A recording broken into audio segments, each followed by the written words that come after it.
Hello, faithful friends of the internet. I'm Jason Mayfield, and today I want to talk to you about something that might be helpful to you. It certainly is going to be timely because of everything that's been going on. I know a lot of you have been seeing things going on around Disney Plus and some decisions that Disney's made in their entertainment and what they're going to be expressing through that entertainment in terms of values and really in terms of what they're going to be presenting as normal behavior. And so I just want to talk to you about that for a few minutes and maybe give you some tips that are helpful. So let me just start this video by saying that we canceled our Disney Plus account, our Netflix, our Paramount Plus, Hulu, Discovery Plus, I think that's what it's called, HBO Max. We've deleted all of that. And I want to share with you a little bit about why, but I also really want to share with you the strategy that we're using to implement that decision. Because as you can imagine, it's created some disruption in the home. Before I go too far into this video though, I do just want to mention that I have a new book, Money from the Master's Hand. This is the first time that I'm showing the physical book in any videos, and so you can check this out. Go to moneyfromthemastershand.com, or you can go to jasonmayfield.com. You can pick this book up there, along with, there's some other options. We've got the audio book and the ebook and the digital course, and the digital course is going to be really, really cool. We have a great deal going on with that where you get a big bundle of stuff as well.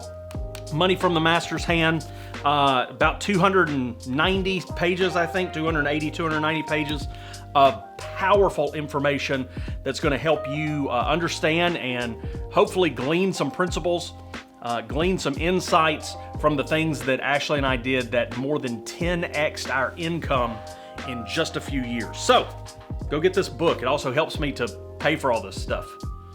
Actually, it doesn't. I'm in the hole on the book. I'm in the hole. Go buy it. So the first thing I want to say about Disney Plus, and again, I'm talking about Disney Plus, but really this is going to Netflix, Hulu, this is everything. We've canceled all of our streaming services, I think. I might have something lingering out there that I'm unaware of, but for the most, I believe I've canceled everything. And the first thing I want to say is that we're not boycotting. We're not just saying no. Now, obviously, you have the right to, put your money wherever you want to or take your money away from wherever you want to. We personally are not boycotting Disney. We'll still be watching Disney stuff. We'll still be purchasing Disney movies. I'll probably still be going to the Disney parks. We live in Florida, so we'll probably go over there from time to time. So Disney's not losing all of my business. And if that's your choice, that's your choice. If that's what you want to do, then do you, boo-boo, do your thing. Do what you got to do. But that's not what we are anticipating on doing. And I've seen a lot of pastors get on the internet and talk about how, well, we shouldn't boycott this, that, or the other. Really, it's your choice. You do whatever you want. But for us, in our situation, we're not boycotting. What we're doing is we're just stopping the flow of unlimited influence into our home. So we've opened up our home with these streaming services where anything can flow in, and now really anything is flowing in. They're putting whatever they want in these shows and they're getting them into the house, and I'm just kind of done with it. I think for me, when I started finding out that there were all of these alternative lifestyles already being represented in children's media that I was unaware of, I just said no more. And I said, we're not going to do that anymore. And so this isn't about boycotting. This is about protecting. I don't want a flow of unlimited stuff coming into the house that anybody can watch, mainly my kids. So we're limiting the flow. Now, obviously, we wanted to implement as little disruption with this as possible. Now, some of you that have been following me for a while know we're building a house. We're going into the new house. When we go into the new house, I don't think we're going to have televisions and screens in bedrooms at all, ever. We're just shutting that down. Right now, though, there are TVs and Apple TVs in my kids' bedrooms. By the way, the reason we do that is because we actually have more control over those than we do, like, let's say, an iPad or something. So the TVs are actually a little safer, in my opinion, especially now that we shut all this streaming stuff down. But in the new house, we're not going to have those in the rooms at all. The only reason we didn't make that change up front is we didn't want it to feel like we were going nuclear on these decisions. We wanted it to feel measured with the kids, because the reality is this comes off reactive to your kids if you do this, and so you have to be careful about that. So what we are doing is right now in their rooms, they still have their TVs, and they still have their Apple TVs, and we use Apple TV on all of the televisions in the house, and we'll continue to do that, like in the living room in the new house.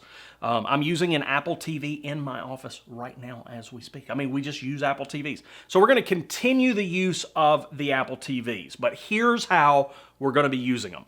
My plan is to simply get shows through the Apple Store, the iTunes Store, whatever they call it now, and buy the shows outright that I have approved, shows that I have either, if they're shows I'm unfamiliar with, ones I've researched and looked into, if they're shows I'm comfortable with, we'll just buy them. And so we're going to buy them outright, and the kids can watch whatever we have purchased. That's it. We're also not doing Apple Plus. That's another one that I canceled. Apple Plus, canceled it. Only sticking with shows that we buy. So the cost on the front end is a little more expensive because you're going to have to buy a handful of things for your kids to watch because they need something to watch. But we are purchasing either shows that I'm researching. So I've got a list of shows they want me to look into over here on my desk, and I'm just going to kind of look and see if there's any messaging in those in terms of affirming alternative lifestyles and things of that nature. But the other thing that we're doing is I'm probably going to be leaning into like 90s sitcoms. You know, they like Family Matters with Steve Urkel, and we've been watching Step by Step, and we'll probably do all of the Boy Meets World stuff. And so those kinds of shows that I feel more comfortable, like I have Home Improvement, maybe some 90s kids shows that we feel a little better about. We'll be buying those, putting those on the TV, and they can be watching those. And we've already done some of that already. But we're going to purchase the shows. So whatever we're okay with them watching, we'll be purchasing. We will not be doing any, quick buying on anything new. If it's older, we'll do a little bit more of a quick buy. If it's new stuff, we will take our time and make sure we hear some reviews. The kids and my wife watched the Turning Red a little faster than I would have liked because they had watched it by the time I'd heard concerns. By the way, I haven't heard anything that really made me go, it was a terrible thing to watch. But because of the concern, I would have liked to have looked into it a little sooner. Well, the streaming is going to slow that down. Now, what we're not doing is we're not getting into anything that is over the top with positive messaging. Sometimes what I feel like happens is conservatives and Christians, which are not mutually exclusive, by the way, but conservatives and Christians tend to respond to a media that promotes something that they don't like. And the response is we create or we start getting into overly moralistic, educational kind of television for kids. And I'm not going to do that. I'm not going to start trying to go get all VeggieTales. And VeggieTales is great, by the way, but I'm not going to go try to get all of that and make my kids watch that stuff. I still believe in neutral entertainment for kids. Just fun, goofy stuff they can watch and they can veg out on and enjoy. And I think sometimes conservatives and Christians have a tendency to make media where they sacrifice the entertainment to try to get some value pushed through to kids. The value right now is that my kids aren't watching something that's normalizing a lifestyle that's not okay. I'd rather it say nothing, do nothing, but represent, kids being kids, adults being adults, and a husband and a wife in the home. I'd rather it look like that than, going through Joshua 3 with the kids, in every episode or something. So we're not going to be doing that. We're not going to be leaning into overly high messaging material. So with that, I am kind of considering in the new house creating, my chair's like so creaky.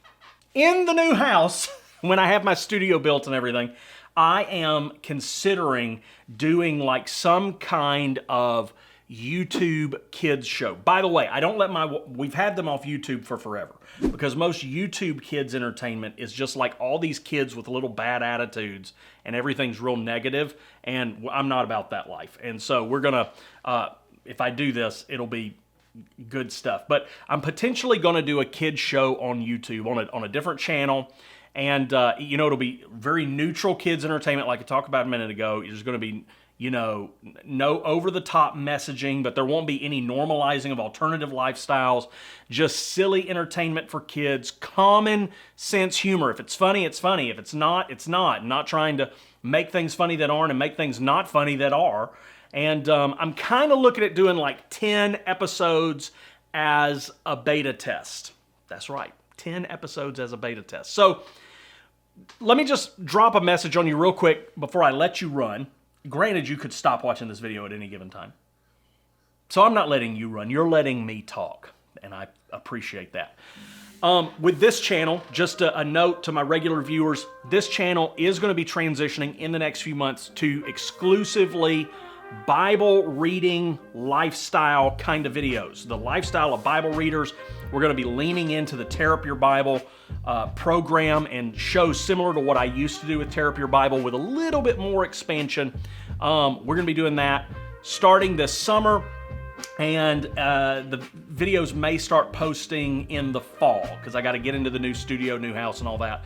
And so I'm super excited about that. But one of the ways that you can support this channel, create that content, is I'm launching a Patreon. I am launching a Patreon, and if you go over there and support, that Patreon is going to help this channel do what it needs to do.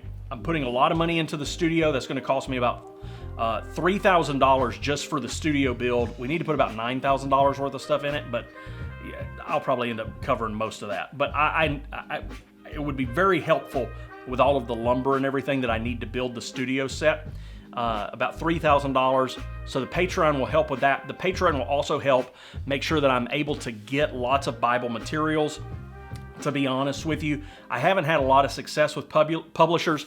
Crossway's been really nice to me. They've sent me a lot of stuff. Zondervan's gotten a little better, but most publishers just don't want to talk to me, it seems like. So I would like to be able to review a wide gamut of stuff, a wide gamut of Bibles, a wide gamut of things that complement your Bible, but also I think it'd be nice if I could do those things and it not be influenced by the fact that they sent me something to review. So that Patreon channel or that Patreon stream of income will help with things for creating the show, but also the materials that we'll be reviewing on the show. And so that link to Patreon will be down in the description.